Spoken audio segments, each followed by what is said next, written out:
Hey, welcome back. I hope you like amps. I hope you like amps in great detail. I've got a lot of things to say about this project and the process and where I'm at, and a lot of good stuff and some important decisions have been made. Let's move on to the finalized control panels for these amps. I have added dress washers for the small switches. I've added the larger slotted dress nut for the power switch. Gives a more professional look across the board. It's really pretty. It's purely cosmetics, but it adds maybe $3 to the cost of the amp, so I think it's worthwhile. And you can see here I've gone from having the master volume version and the variable voltage version. I'm just going to do the master volume version. So I have decided to label that section as output. And in output, you have level and you have color. COLOUR, as this is a British amp. So I'm very pleased with that. I think the spacing on everything is great. There's great consistency from one version to the next. They have a visual identity.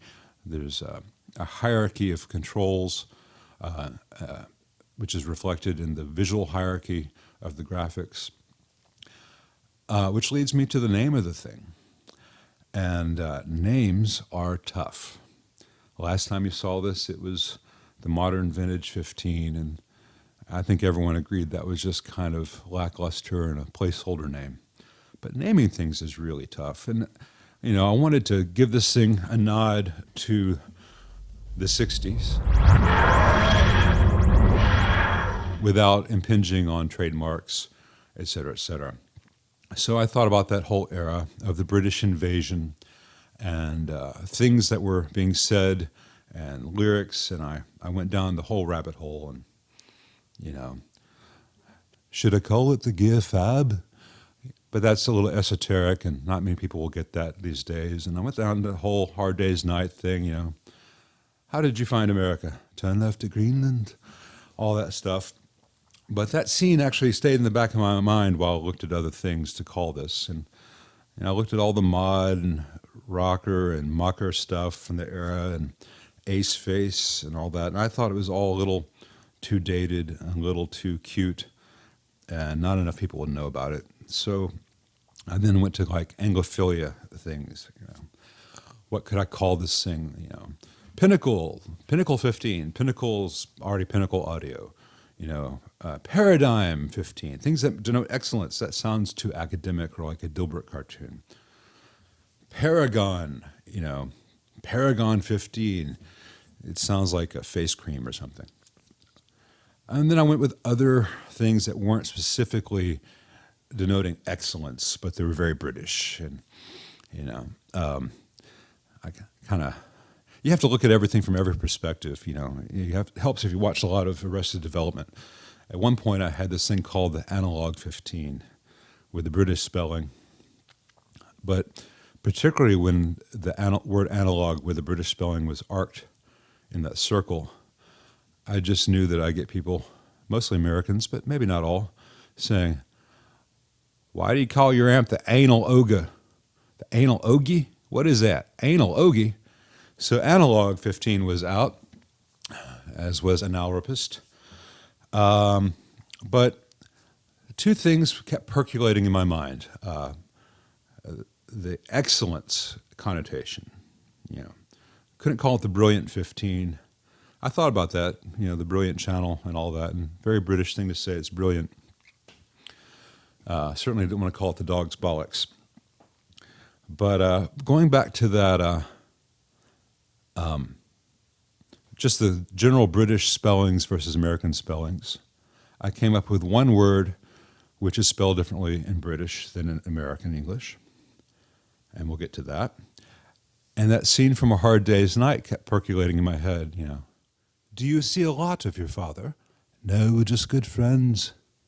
But the one that stuck in my mind, for whatever reason, was, and what do you call that haircut?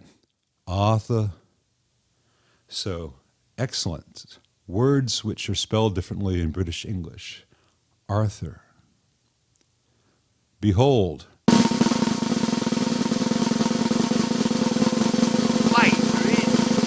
the Excalibur. Yay! BRE, Excalibur. So the Excalibur 15. I like it. It looks good on the logo plate, on the face plate. It fits neatly. It's not been used by any other audio products. I checked. It's a reference to the Arthurian legend. It's got that caliber denotation of high quality. And it's a doubly British pun. So that pleases me. I'm dead chuffed. So this British amp has got the color control, and it is the Excalibur. Excalibur. So I think that's going to be a very good sound. I mean, very good name for this amp. I am an incorrigible punter. Don't encourage me. If you're still with me after that groaner, let's move away from the front panel of the otherwise lovely Excalibur 15 and talk about what the cabinets are going to be for the head cab, the combo version, the extension cabinets for those that would like them to match the heads. The speakers that will be offered, my pricing on those speakers, my recommendations, more on pricing to come in a second video, and why I don't want to just use an off-the-shelf cabinet with off-the-shelf cosmetics. So I'm going with this black matrix grill cloth. Here's a photo of one of my existing cabinets with this, and this is an older version of the carbon fiber Tolex that I was using, and it was a little more scuffable. The new stuff is more rugged than this, but this has held up well over about 15, I guess 10 years now. But it has a beautiful look. So the black carbon fiber catches the light really nicely. It has a nice pattern to it. It's rugged. It stands out without being, hey, look at me. I'm using this black matrix grill cloth, which is really nice. It's matte from some lights, catches the light a little bit in others, so it has a little bit of depth to it without being ostentatious. It really picks up well on the silver beading and silver piping like you can see here. It gives a very clean, modern look while still having kind of a nod to vintage amps because the pattern in the black carbon fiber resembles that of like a tweed fender. You can see the handle is a giant padded leather handle like you'd find on some Ampegs and Mesas. It's the best feeling handle on the market, in my opinion. I hate tiny little plastic strips when you're picking up heavy things. And on the bottom of it, not shown, will be very large rubber feet. So a head would be isolated from a cabinet.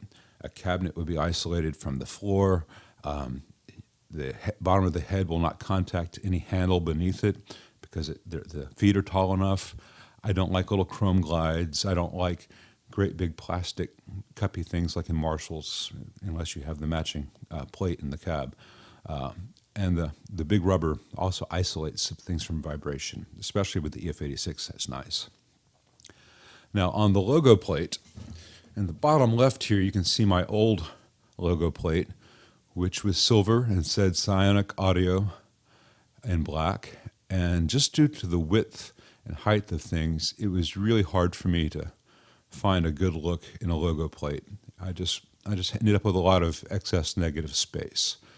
The logo for Psionic Audio looks really good when printed on the website, looks good printed on the chassis, looks good printed on a pedal.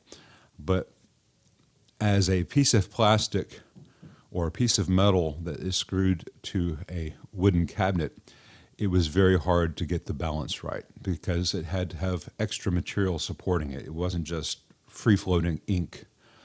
So I've decided from this point forward, the amplifiers will not say Psionic Audio on the logo plate. They'll just say Psionic. It is much more balanced because it is not as wide. It does not need as much negative space. Supporting material, I can hide the screw holes in this one. You can barely see them where they're going to be between the P and the S and in the middle of the C. It'll say Psionic Audio on the chassis, and the business is Psionic Audio, but from the front, it'll just say Psionic. And someone looks at it across the stage, hey, that's a Psionic. Same like a Two Rock or a Fuchs or anything. Actually, let me bust out my friend Andy Fuchs. Makes great amps, great guy, knows a lot. His logos are way too small, don't you think? No one will ever know that you have a Fuchs. Anyway, hey Andy, hope you don't mind a little bit of ribbing. So that's the logo change, the logo plate change, and let's show what that looks like on an amplifier. All right, here's a little mock-up I did. This is a head cab, roughly 20. It's 24 inches by 9 inches. It's got a half-inch thickness to the cabinet on the bottom. Has the chassis mock-up there with the actual opening in the chassis. It's not trying to look like a finished amp here for this mock-up. This was proportions. And this is either the final logo plate size for the change, or it might be slightly larger or slightly smaller. I've got to print it out and hold up variations up to actual cabinets and look at them from across the room and all that until I'm sure that, hey, yeah, that's the ratio. But I think this is pretty close to the final size, if not the final size. And this just gives an idea of how it will look and balance with things. You don't want it too big, sorry, Andy, or too small. And I think it'd be nice. If you look closely, you'll notice the name of this amp, the blah, blah, blah 15, has been blurred out because I'm going to do a name reveal at the end of this video. The modern vintage or vintage modern, I guess it was modern vintage, went over like a wet balloon, and I wasn't too thrilled with it myself. A wet balloon? A lead balloon. Anyway, it wasn't Led Zeppelin. It was a lead balloon. And I wasn't too attached to that, and I had some good thoughts, I think, and I think I'm at a cool place, and I'll tell you about it later in this video. But for right now, let's talk about heads and cabs and such things. When talking about heads and cabinets and the looks of things, it's obvious that this is a Vox-inspired amp. So let's go back to the 60s and look at what a Vox JMI-era AC30 looked like before 1965. So you've got the black basket weave. Previous ones had smooth black. Ones previous to that had that grayish-brown fawn.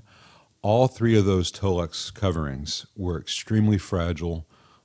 They are prone to abrasions and big tears, and it's just not very rugged, and I didn't want to do that. Same thing for Hiwatt that used the same basket weave. And that grill cloth there, that brown grill cloth, or the black they changed to in 65, is unobtainium these days. So even if I wanted to use that, I really could not. You can find small batches, not enough to really make a bunch of amps with. Vox has it made for them today for their current amps. They're not sharing with the rest of us. So I didn't really want to do the visual look. And as far as a combo goes, this was designed when the expectation was that the player would stand or sit, usually sit, behind the amplifier. The amplifier would be in front of them. So all the controls are facing the rear. They're available. If you're sitting behind the amp, they're very easy to reach over and get to, and you can see them. If you're playing on stage with the amp behind you, that's not so great. So we're going to, when I get to the combo cab options, we'll redress that. So I love the sound of Vox, and would love to be able to one day to maybe offer a total reproduction of this. That would be an enormously expensive enterprise, and the old chassis layout is terrible. They're fragile chassis. They trap heat. Things wear out. Wax melts out of things. Great sound. A lot of downsides to the old thing. So let's look at the other thing from the 60s that might be more useful for our needs. Well, here we have the good old Marshall plexi, and everyone knows what this looks like. It's got the little gold pipings and the gold beads and little channels on top, and it is what it is, and everyone knows it. And this cabinet is readily available because it is so commonly wanted. So I can get this but I don't want it to look like this. I want to have the thing, but not look like the thing. I want to twist the aesthetics in my direction. So while this black-green Levant is beautiful, especially with the gold and the gold panel, all that from across the stage screams Marshall. Whether it's a Marshall or a Friedman or a Germino, that field has been well and truly tilled for generations now. So I want to use that because it is a good price point for us to work within, and it is a proven reliable setup, but I don't want it to look like it looks. So, but that said, let's look at what I can get that can be shaped to what I want it to be. And remember, these are the cosmetics that all the cabs you're about to see will actually have. Okay, option one is what Mojo Tone calls their NC head, which is from their NC 3015 kit, which is their AC15 off-the-shelf thing. It is essentially the same head shell as what they do for their Marshall small box. It has some slightly different beading and piping on it, very minor cosmetic differences. However, it costs quite a bit more than the Marshall head box of the same dimensions. The first amp being made in this series that we're doing is using this NC head, but I think I'm going to go with one of the other Marshall flavors just to save 20, 30 bucks because it adds up. And it's not just the difference between the head, it's also the difference between the heads and the extension cabinets. So if someone wanted to get the head and wanted the matching extension cabinet, that $20, $30 savings can be a $50, $70 savings. And I'd rather keep the cost of this amp as low as possible while having high quality. So if there's a difference between little bits of cosmetic trim, so be it. It's the reason the NC head costs more than the small box Marshall is just that they sell more of the Marshalls, and the NC head has different placement on the side piping than the Marshall does, and so a little more labor, and they just don't sell as much. Supply and demand. So let's look at the two Marshalls. First of all, note the dimensions. This head is 9 by 24 by 8 1/4.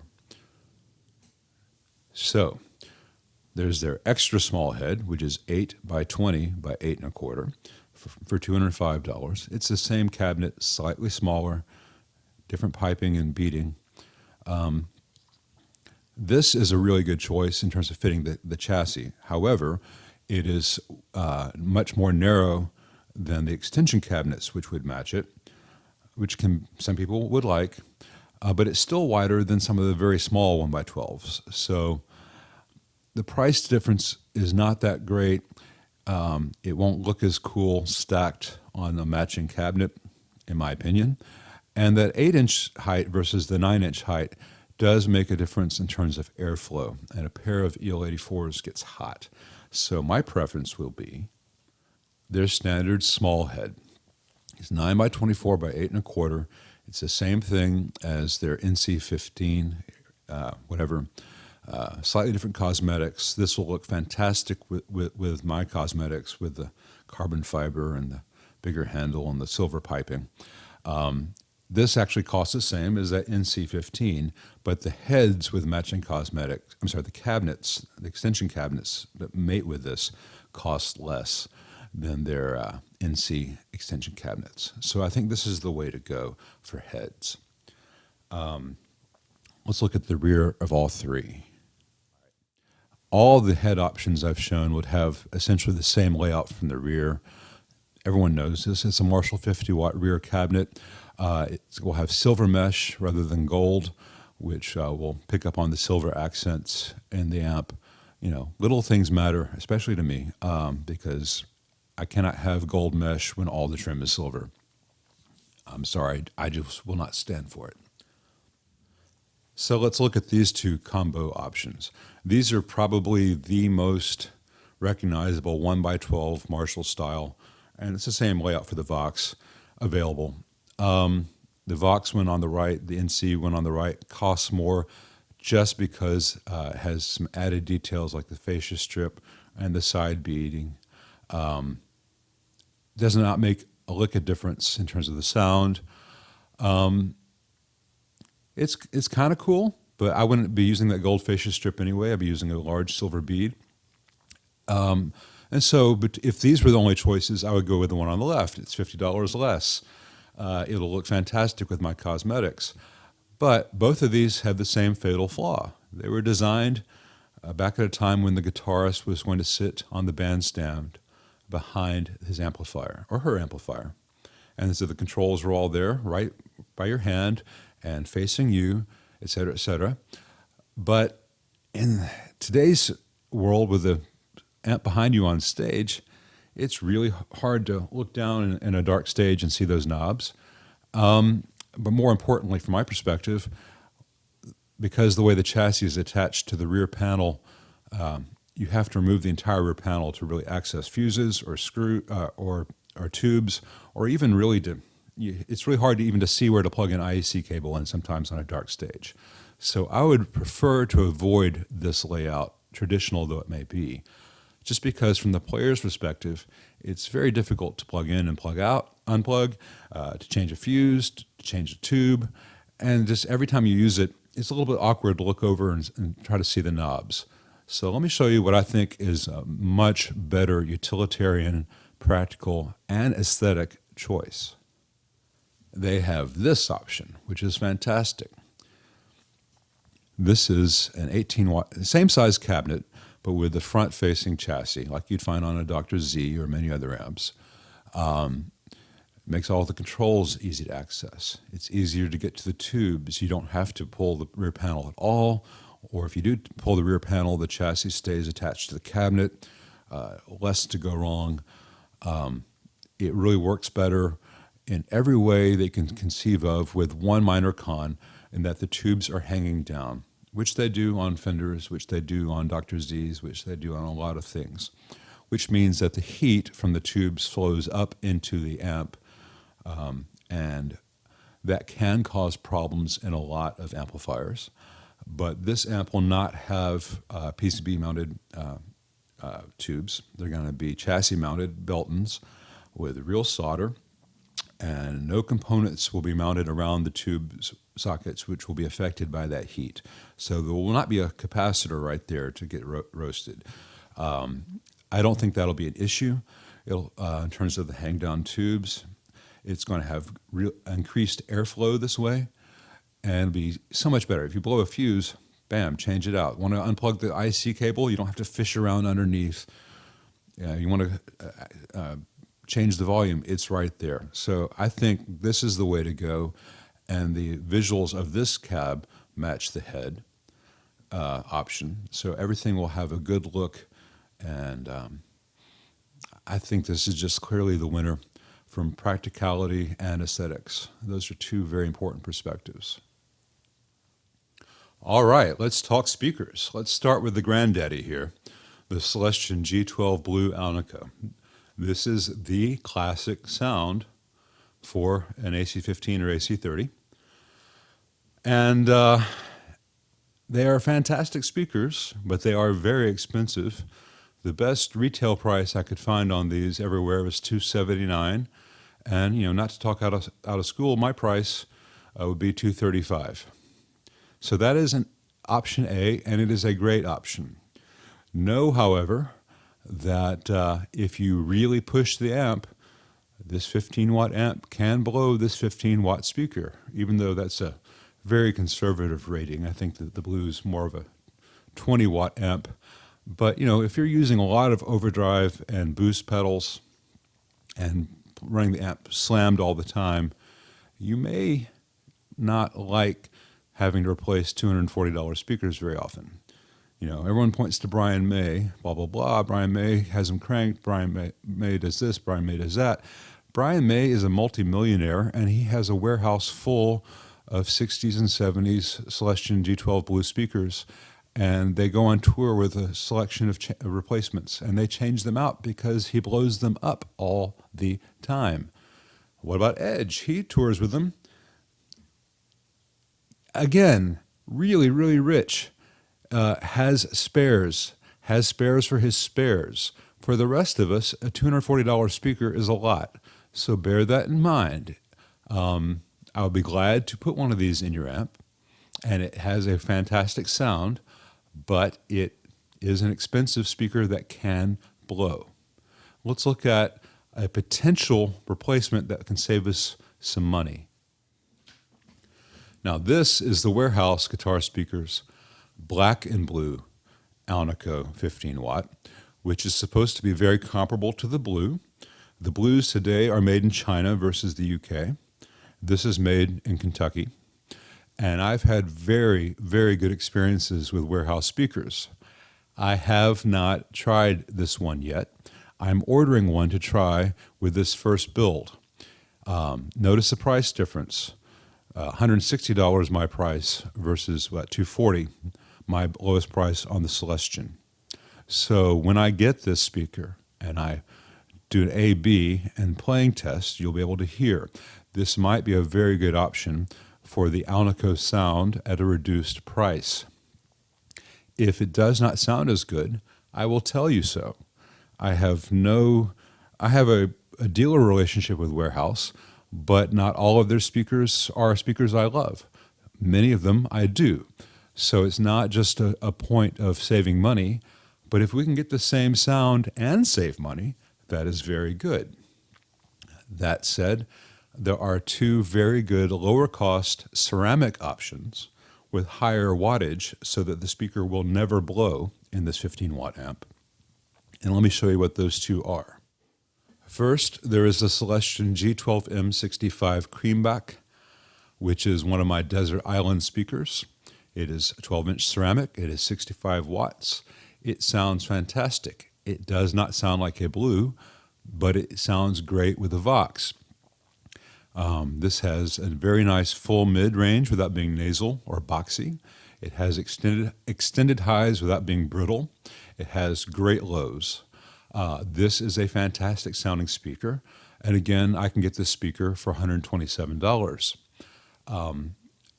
There is one other great contender, though, that you will know from many, many of my previous videos, because it is a very, very popular speaker with many of my clients, and it sounds great with everything. Pretty much, it's an all-purpose speaker, and it's what you hear all the time in the demos that I do with my shop cabinet.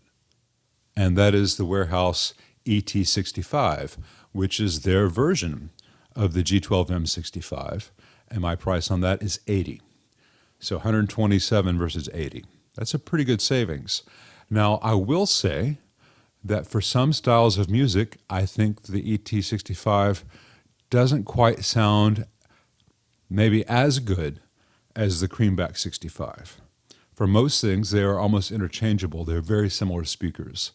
I think there's a slight greater liquidity of notes on the low end with some amps with the Creamback. I'm really splitting hairs here. There is a $47 price difference between the two. I don't think there's $47 worth of sound difference between the two. So if you look at it proportionally, you're spending 30% more for the Celestion. I don't think you get that great an increase in sound. It is definitely a point of diminishing returns. So I think I'm going to plan on offering this amp with these four speakers if you buy the combo or one of the extension cabs. Once I get the Warehouse Black and Blue in and can do some testing, I'll know how strongly to recommend that. I can strongly recommend the Blue. I can strongly recommend the G12 M65 Creamback. I'm not going to do the Neos. They don't sound right. And I can strongly recommend the ET65 because it gives 99% of the sound of the Creamback for quite a bit less money. So I'm trying to make this available at different price points depending on what someone needs and can afford. I have my fingers crossed for that Black and Blue, but we'll know once we know. That's the thing. You don't know what a thing is until you've played it and really spent some time with it. And I'm not talking a 10-minute thing. I'm talking about testing it at high gain, letting it run for many hours, pumping some Paul's Boutique through it through my phone, break those speakers in, and see how it sounds once those speakers open up. That's the only way to know these things. But I think between these 4 speakers, people will be able to get a fantastic sound, fantastic sounds. They're all slightly different, different budgets, and that's important for all of us. The next video on this amp will contain information on how I get the pricing together on these things, looking at different vendors, different prices in bulk versus individual as needed, prices on transformers, prices on tubes, prices on speakers. All these things matter, and it's not like I have a big page of all the prices together and I can just look at it. I've got to look at various vendors and, is that $5 switch at one place really the same as this $1.50 switch somewhere else, et cetera, et cetera. So it takes a while to get all that together, and I'll be explaining that. So that's the kind of thing that gets me closer to being able to announce an actual realistic selling price for this amp. And I'll also be explaining why I made certain changes to the circuit, mostly not offering variable voltage with this amp. And I'll explain that. I've already recorded most of that, and that's about an additional 25 minutes of information. And this video is already pretty long, so I'm going to cut it off here, and there'll be more information to come in that second video. Actually, that'll be the 7th video on this amp. 7's a good number.